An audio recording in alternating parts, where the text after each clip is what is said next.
costumo dizer que em matéria de direitos humanos nunca há a última conquista. Por mais que você faça, sempre sobra um espaço em que está havendo alguma ofensa aos direitos humanos. O Brasil, do ponto de vista de certos direitos, tem uma outra estatura hoje, se a gente comparar com a ditadura. Você hoje pode escolher a sua religião, ou escolher com quem você vai casar, ou escolher o que é que você vai dizer, o que é que você vai pensar. Muita gente teve que fazer muita coisa e muitos sacrifícios pessoais para que essa sua liberdade seja... para que você tenha essa liberdade hoje. E ela não é garantida. Você também vai ter que continuar fazendo. Direitos humanos não são divorciados da democracia. E se hoje você fala em democracia tem como requisito o respeito aos direitos fundamentais. E quando você fala em respeito aos direitos fundamentais, você fala não só no respeito aos direitos da pessoa e, ao mesmo tempo, os direitos que a gente chama de direitos relacionados às singularidades dos sujeitos sociais. A ideia de trazer o projeto para o território da cidade, justamente porque também uma das nossas percepções foi a de que, às vezes, quando você fala nesse discurso dos direitos humanos ou da dignidade, as pessoas pensam em uma coisa muito distante da sua realidade. E um pouco a nossa ideia de que está aqui do seu lado. A história é aqui, olha, ela não é lá do outro lado do mundo, ela não diz respeito a uma outra pessoa, ela diz respeito a você. Eu venho há muito tempo trabalhando com a ideia do Milton Santos, que o que dá significado aos pontos fixos são os pontos móveis. Então, uma paisagem, uma colina, uma sala, um prédio, ele só adquire um significado efetivo quando você conta o que aconteceu aí. O homem vai evoluindo e ele sempre vai querer algo melhor, né? Quer dizer, muitas coisas que foram conquistadas, já o pessoal mais jovem nem sabe como é que surgiu, como é que aconteceu, aquilo já está incorporado, né? É muito importante, eu acho, para as pessoas que estão trabalhando com demandas atuais, entenderem de como é que se chegou àquele ponto, né, a partir do qual elas estão lutando, né, a partir do qual elas estão militando.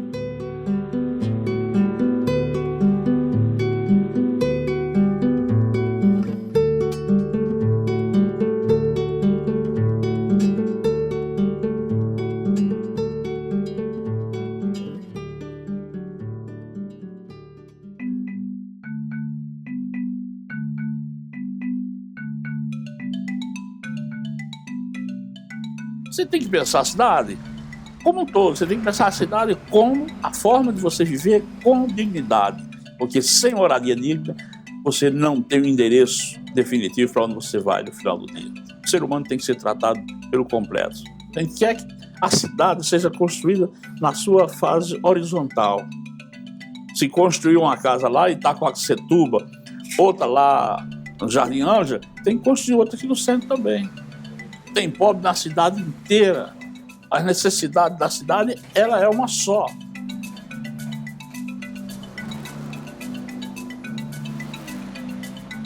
Ao longo da nossa trajetória, a gente foi compreendendo cada vez melhor é que justamente o transporte não é considerado como um direito. O primeiro ato, na verdade, é uma consequência de meses e de anos de trabalho de base do movimento. Veio o aumento da tarifa, né? A gente marcou a população compareceu em peso para lutar para reduzir a tarifa. Então, quando acontece o aumento e a gente, em conjunto com os outros movimentos sociais, em conjunto com todo mundo que já tinha se revoltado com outros aumentos de passagem, foi para a rua e falou, não, a gente não vai topar que tenha aumento. E os atos foram crescendo e as pessoas continuaram indo para a rua, em alguma medida a própria população passou a gerir o transporte, né? Depois disso, pessoas de bairros de São Paulo passaram a se mobilizar por retorno de linhas de ônibus que tinham sido cortadas e eram usadas por essa população. Então, todos esses pequenos processos a gente vê como alguma forma de cada vez mais as pessoas, os moradores da cidade, as pessoas que constroem a cidade, os trabalhadores da cidade, assumirem as rédeas da construção dessa cidade, da gestão dessa cidade, dizerem como ela deve ser feita.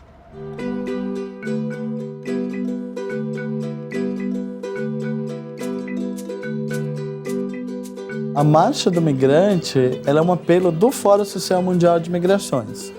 A ONU ela conclamou o dia 18 de dezembro como Dia Internacional do Migrante e nós voltamos aqui para São Paulo e organizamos a primeira marcha já em 2006. E na Praça Cantuta, um espaço que estava totalmente abandonado, justamente porque a Praça Cantuta ela é uma conquista dos imigrantes bolivianos.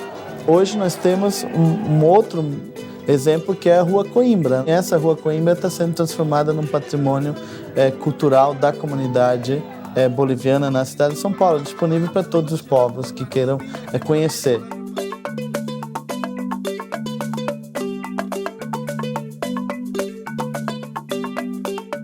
A cidade de São Paulo, ela é uma cidade considerada e realmente é grande polo econômico e político desse país, mas é preciso lembrar que cada palmo dessa cidade tem sangue, tem suor e tem lágrimas e tem muita força e tem muita vida do povo negro, né? Mas é um espaço de muita opressão, de muito racismo, é um espaço em que a gente tem muita dificuldade de aprofundar políticas de luta contra o racismo também. O Movimento Negro Unificado, ele foi composto por vários grupos e entidades do movimento negro daquele período. Nós marcamos para realizar o ato na Praça Patriarca, na escadaria do Teatro Municipal, no dia 7 de julho. A partir desse ato, o movimento negro começou a se expandir para a cidade, para todos os estados do Brasil, né? E o racismo ele não vem sozinho, o racismo vem acompanhado de machismo, entendeu? E mais outros ismos que são prejudiciais à humanidade. Por isso que o MNU tem uma história de trabalhar com setores, acho que a gente ajudou a fortalecer outros setores que são nossos irmãos, são nossos irmãos e irmãs, são nossos aliados. Eu sou nascido em 1970 e acompanhei a luta dos grandes caciques para que o governo do estado e a FUNAI reconhecessem as terras pequenas, e no qual nós vimos que, ao passar do tempo, as famílias aumentaram, vimos a necessidade de dar continuidade na luta para que o governo repensasse essas áreas demarcadas num processo de revisão de limites. O território hoje chamado de Brasil, ele já foi um território só de populações, de etnias, de povos indígenas. E que depois da invasão do europeu, do Juruá, né, a gente teve todas as nossas terras tomadas. E hoje a gente tem que lutar por 30, 40, 50 anos por um pedacinho de terra, assim. A gente quer demarcar essas áreas que estão na margem da grande cidade, assim, onde tem mato, onde não tem ninguém morando, onde não tem ninguém usando. A gente só quer preservar e ter a oportunidade de dar continuidade ao nosso povo, assim.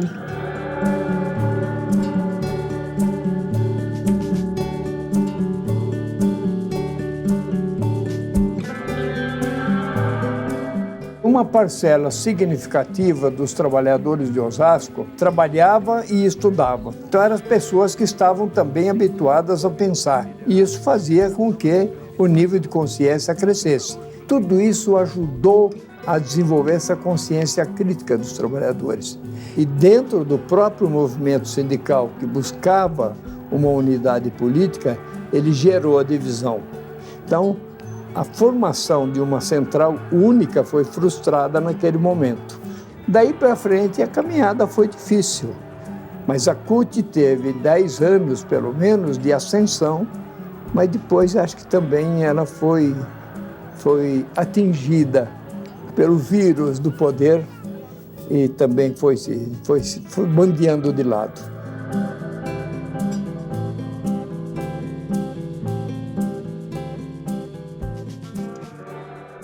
O Jornal Brasil Mulher, então, o número 0, ele sai em outubro de 1975, quando mulheres fazem um encontro do diagnóstico e a situação das mulheres paulistas. E nós nos reunimos ali semanalmente para organizar a pauta do jornal e levar o jornal nos mais diferentes lugares possíveis, né? Eu acho que ali moldou, ou criou o embrião de um feminismo popular, antirracista, anticapitalista, sabe? Que a cidade de São Paulo contribuiu muito para isso. A gente sempre pensa o feminismo como um movimento plural, então a gente tem que pensar como é que eles incidem e se concretizam no cotidiano de cada um desses grupos de mulheres. E isso é o que garantiu até agora e o que fez com que a gente organizasse, pensasse a Marcha das Vadias num movimento local. Você está ali usando o espaço público, usando o seu corpo para colocar em evidência todas essas formas de violência que ainda insistem em dizer que o lugar da mulher não é no espaço público, que o lugar da mulher ainda seja talvez espaço doméstico. Para a mulher, especificamente, estar ali na rua é um passo extremamente transformador.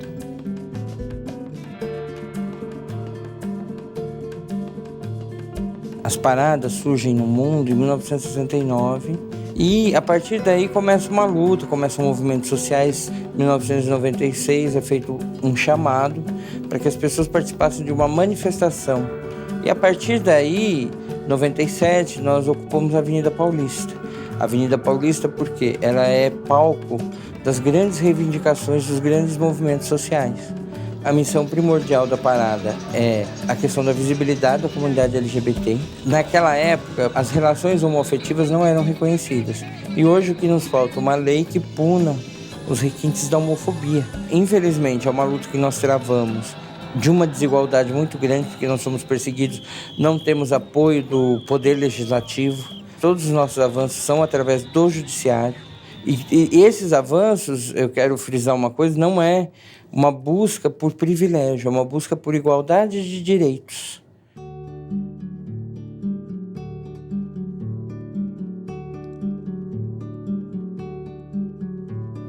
É preciso recordar que o regime militar, no começo, quando ele ainda não tinha uma feição tipicamente de ditadura militar sul-americana, ele foi apoiado pela Igreja.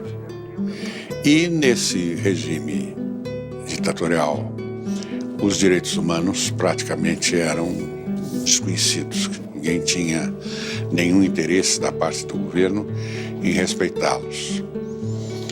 Consequência, houve uma grande reação e liderada aí pela Igreja. Quer dizer, numa espécie quase que de penitência pelo fato de lá atrás ter apoiado o golpe de Estado. São Paulo teve um papel importantíssimo nessa época, sabe? Era um dos poucos lugares no Brasil que acolhiam, assim, com essa generosidade, as pessoas perseguidas. Todo mundo tinha medo, sabe? O papel da Comissão Justiça e Paz, fundada por esse cardeal, que eu acho que foi uma das figuras mais importantes do Brasil na década de 70, né? Era o braço leigo da atuação da Igreja em defesa dos direitos humanos. As pessoas que nos procuravam, e eram as mais variadas possíveis, nunca nós perguntamos que partido você é, qual é a sua religião. Isso não contava, era uma pessoa humana que estava em dificuldades, que estava sofrendo. Ainda hoje eu tenho a lembrança da entrada na casa de detenção. Não havia nenhuma arma, não foi encontrada nenhuma arma de fogo. Quando a polícia chega, isso é normal no motim, as facas, as armas brancas que eles têm, e tem que ter para defender-se uns dos outros, eles atiram pelas janelas. Então, o massacre foi contra pessoas indefesas. A casa de detenção virou um símbolo da violência contra pessoas desarmadas. Um massacre desse tipo, que nos deu tantas lições e com tantas consequências, ele não pode ser esquecido. Nós temos que preservar a capacidade de refletir sobre essas grandes violações de direitos humanos. Tá? Cada vez que alguém morre, né, nós morremos um pouco.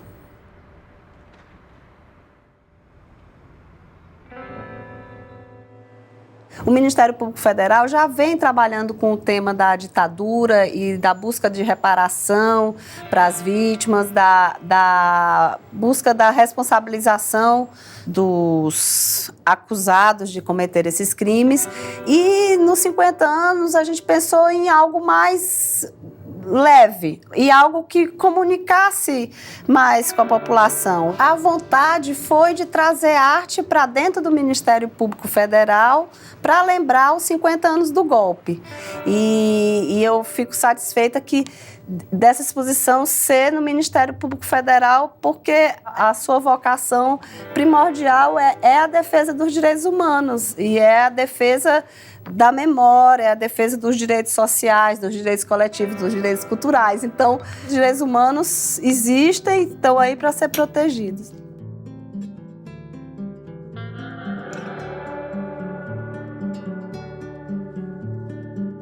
A Faculdade de Filosofia era a Faculdade de Filosofia, Ciências e Letras. Então ela abrangia todas as ciências que você pode imaginar. A matemática, a física, a química, a biologia, a zoologia, etc. E a filosofia, as ciências sociais, história, geografia. Então tinha um núcleo considerado humanas e um grupo mais ciências duras. E quando em 64 houve o golpe, nós percebemos que imediatamente alguns professores foram chamados para depor, outros foram presos.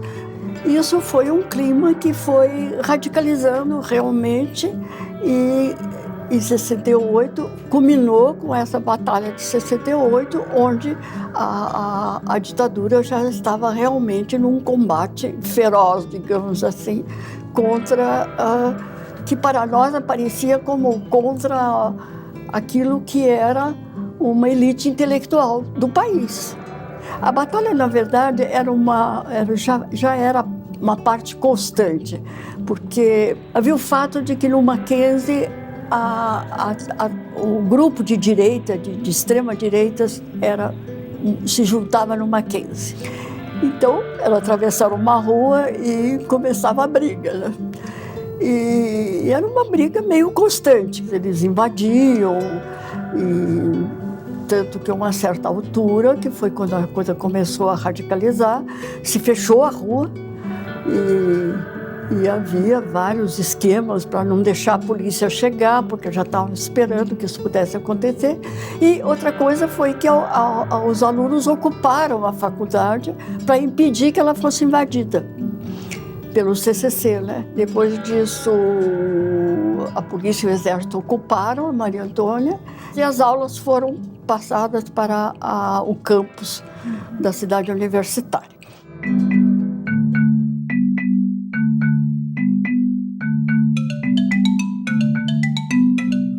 O Sarau, ele surgiu em um bar, né? A gente tinha um bar, né, no Campo Limpo. E ali a gente fazia uma coisa que a gente chamava de Noite da Vela. Nessa Noite da Vela, a gente, na verdade, tocava os bolachão, né? Os vinil, né? Isso era 95, 96. E entre um disco, né? Um vinil, né? Alguém fala, deixa eu falar uma poesia, né? Aí eu comecei a levar alguma coisa que eu tinha em casa de poesia e tal, também. Então ela veio entrando devagarzinho, né, nas nossas vidas. Assim. E a partir daí as pessoas ficaram sabendo que estavam ali no Campo Limpo, estava se fazendo alguma coisa, aí começou a aparecer uma pessoa, outra interessada. Foi criando um caldo cultural naquela região ali, né? E a partir daí, né? Eu acho que essa expressão nossa, né? Isso está dentro, é inerente, está dentro de cada ser humano. Ele já veio com isso, esse potencial genético, e já tem a criatividade. Né? E essa criatividade, quando ela é cortada, ou tolhida, ou não se deixa expressar e não sei o quê, muitas vezes acaba se vira uma sociedade que vai canalizar para outros caminhos. Então a arte é um papel fundamental, né, para crescimento tanto social do que está no entorno, como do ser humano em si, né, de cada um ali. É importante pensar que o ser humano é aquilo que ele quer ser. Né? Ou ele pode ser aquilo que ele quer ser. E aí a gente está se perguntando o que é que as pessoas querem ser. Né? O que é que as pessoas querem ser. Eu acho que a consciência a respeito da necessidade dos direitos humanos ocuparem esses espaços aumentou muito. Quer dizer, eu sou um otimista nesse ponto, mas sou suficientemente realista para achar que ainda a nossa situação ainda é uma situação de muita carência em matéria de instituições que realmente preservem, promovam e defendam os direitos humanos. O movimento social nunca pode deixar de atuar, né? Porque nós somos o termômetro para o poder público continuar avançando e nos permitindo novos direitos, né? Nos abrindo dentro da nossa luta as conquistas que nós vamos avançando com o tempo. Sobretudo, eu acho que os jovens não se dão conta do difícil que foi, sabe? E às vezes é tão difícil transmitir isso que a gente fica aflita, sabe, de não poder dizer exatamente para que isso não aconteça mais, sabe?